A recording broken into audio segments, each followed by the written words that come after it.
అండి నమస్తే నేను మీ అన్నపూర్ణ నేను పెసరట్టే చూపిస్తానండి నేను రాత్రి నాకు కొంచెం లేట్ అయిందని నానబెట్టి చూపిలేదండి ఇవ్వండి ఈ గ్లాస్ తోటి నేను 3 గ్లాసులు పెసలు తీసుకున్నానండి ఈ నల్లగా పచ్చగా గ్రీన్ కలర్ లో ఉన్నాయి కదా ఇవి పొలంలో పండినాయండి కొన్ని నల్ల పెసలు కొన్ని గ్రీన్ పెసలు రెండు కలిసినాయండి మా అక్క వాళ్ళు చేలో పండినాయని మాకు కొన్ని పంపించారు నేను అవి నానబెట్టేసుకున్నానండి కొంచెం బ్లాక్ గా ఉంటాయి కొన్ని గ్రీన్ కలర్ లో ఉంటాయి పెసలు ఆ పెసలు అండి ఇవి నేను ఈ గ్లాస్తో 3 గ్లాసులు నానబెట్టుకున్నానండి ఇదే గ్లాస్ తోటి నేను బ్రౌన్ రైస్ నానబెట్టుకున్నానండి ఒక గ్లాస్ బియ్యము ఇదిగోండి ఒక గ్లాసు బ్రౌన్ రైస్ నానబెట్టేసాను నైటే ఒక స్పూన్ మెంతులు వేసేసుకున్నాను నేను బ్రౌన్ రైస్ నానబెట్టుకున్నానండి మీరు మామూలు రైస్ అయినా నానబెట్టేసుకోవచ్చు నా దగ్గర బ్రౌన్ రైస్ ఉన్నాయని చెప్పి నేను బ్రౌన్ రైస్ నానబెట్టుకున్నాను ఒక స్పూన్ మెంతులు కూడా వేసేసానండి బ్రౌన్ రైస్లోనే ఇప్పుడు నేను పెసరట్లోకి ఏమేమి వేస్తానంటే అండి ఇవ్వండి ఒక 3 ఉల్లిగడ్డలు అండి ఒక 6 పచ్చిమిరపకాయలు ఒక అల్లం ముక్క ఒక 2 స్పూన్లు జీలకర్ర ఒక 3 రెబ్బలు కరివేపాకు వేసి పిండిలోనే పట్టేస్తానండి నేను మామూలుగా ఇట్లా పిండిలో పట్టేసేస్తాను ఇవి కూడా వేసేసి మొత్తం పట్టేసి చూపిస్తానండి ఇదిగోండి నేను పిండి పట్టేసేసాను ఇదిగోండి ఇంత మెత్తగా పట్టేసుకున్నానండి పిండి నేను ఇది ఒక 15 నిమిషాలు పక్కన మూత పెట్టేసుకున్నామండి పట్టంగానే వేసుకుంటే అంత టేస్ట్ అదండి కొంచెం అన్నా పులవాలి కదా అందుకని చెప్పేసి ఒక 15 నిమిషాలు పక్కన పెట్టేసుకున్నాం మూత పెట్టేసుకుని ఇదిగోండి 15 నిమిషాలు అయిపోయింది ఇప్పుడు ఒకసారి మనం చూసుకుందాం పిండి చూసారా మంచి కొంచెం పులుస్తుందండి మరి అమ్మట పట్టంగా వేసుకోకూడదు ఇప్పుడు మనం దోశ వేసేసుకుందాము నేను సాల్ట్ వేసేసుకున్నాను ఇదిగోండి మీ పిండిని బట్టి మీరు సాల్ట్ వేసుకోండి నేను స్పూన్ వేసాను ఇదిగోండి కొంచెం గట్టిగా ఉంది కదా కొంచెం వాటర్ కలిపేసుకుందాము ఇవ్వండి వాటర్ కలిపేసేసాను మనకి పెసరట్టు హెల్త్కి చాలా మంచిది కదండి చాలా ఆరోగ్యానికి కూడా చాలా మంచిది షుగర్ పేషెంట్లకి అయితే ఇంకా మంచిదండి మన పెసరట్టు అనేది నేను ఇంకా దీంట్లో బ్రౌన్ రైస్ వేసాను కదా షుగర్ పేషెంట్లు భయపడకుండా వాళ్ళకి అమ్మగా ఎన్ని దోశ తినాలి వచ్చి అన్ని దోశలు తినొచ్చండి వాళ్ళు చాలా హెల్త్కి మంచిది అందరికి మంచిదండి పెసరట్టు అన్నది ఇవ్వండి ఇంకొంచెం కలుపుకుందాం వాటర్ మనం పెసరట్టు పిండి ఎప్పుడైనా సరే అండి మనం వేసే కొందికి కొంచెము ఇప్పుడు వేసిన తర్వాత ఆపేసి పెట్టేసుకున్నాం అనుకో మళ్ళీ అది గట్టి పడుతుందండి కొంచెం లైట్ సాల్ట్ వేసి మళ్ళీ కొంచెం లైట్గా వాటర్ వేసి కలుపుకోవచ్చు ఇవ్వండి ఇట్లా కలిపేసుకున్నాను నేను ఇప్పుడు నేను దోశ చూపిస్తాను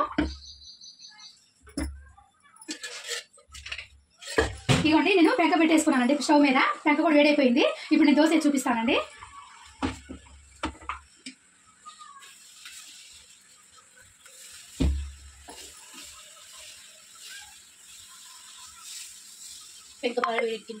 నేను పొయ్యి మీద పెంక పెట్టేసుకున్నానండి పెంక వేడైపోయింది ఇప్పుడు దోశ వేసుకుందాము ఒక ఉల్లిపాయ తోటి ఇట్లా ఆయిల్ రాసేసుకుందాం ఫస్ట్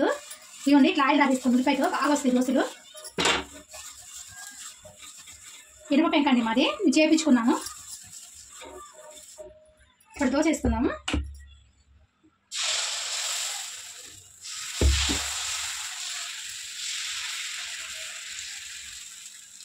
ఇదండి దోశ వేసేసాను కదా ఇప్పుడు కొంచెం పైన ఆయిల్ వేసుకుందాము ఇదండి ఒక సైడ్ కాలిపోయింది కదా ఇప్పుడు తిప్పేసుకుందాం మనము తిప్పేసేసుకున్నాము కొంచెం ఎర్ర కాల్చుకుందామండి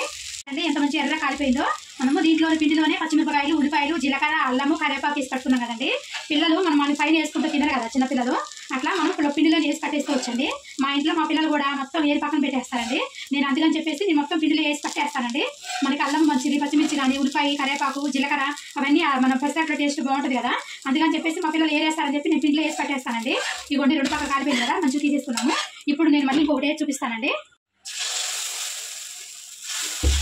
సేమ్ ఇంతే అండి ఇట్లా వేసేసుకోండి దోశ ఇప్పుడు నేను ఇందాక ప్లేన్ వేసేసాను కదండి అన్ని పిండిలో పట్టేసేసి ఇప్పుడు నేను మా వారు ఇద్దరం కలిసి అల్లం అన్ని ఉల్లిపాయలు అన్నీ వేసుకుంటామండి ఇవ్వండి నేను ఉల్లిపాయలు ఇట్లా వేసేస్తాను పెసరట్టు మీద చాలా బాగుంటుందండి ఉల్లిపాయ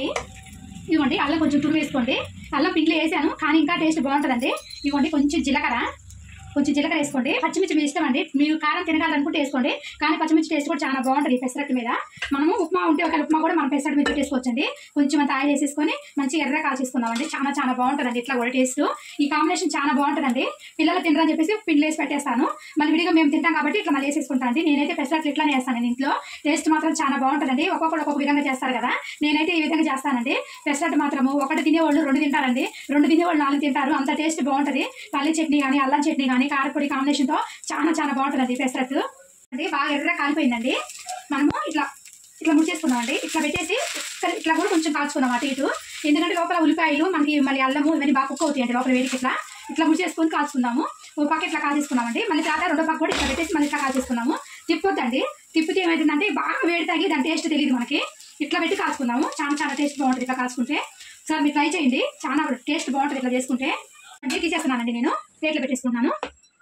ఇవ్వండి అయిపోయిందండి మన పెసరట్టు చాలా టేస్ట్ బాగుంటుంది ఇదిగోండి అల్లం చట్నీ పల్లి చట్నీ అండి కారపొడి నేను రెడీ చేసి పెట్టేసుకున్నాను ముందే ఇవ్వండి చూసారా లోపల ఎంత మంచి కుక్ అయిపోయిందో ఉల్లిపాయలు అల్లము పచ్చిమిర్చి జీలకర్ర అన్ని చాలా టేస్ట్ బాగుంటుందండి పెసరట్టు మాత్రము మీకు నచ్చే మాత్రం చేసుకోండి like, share and subscribe our channel. ఇలాంటి మరిన్ని రెసిపీస్ కోసం గంట సింబల్ని కూడా మర్చిపోకండి. బాయ్.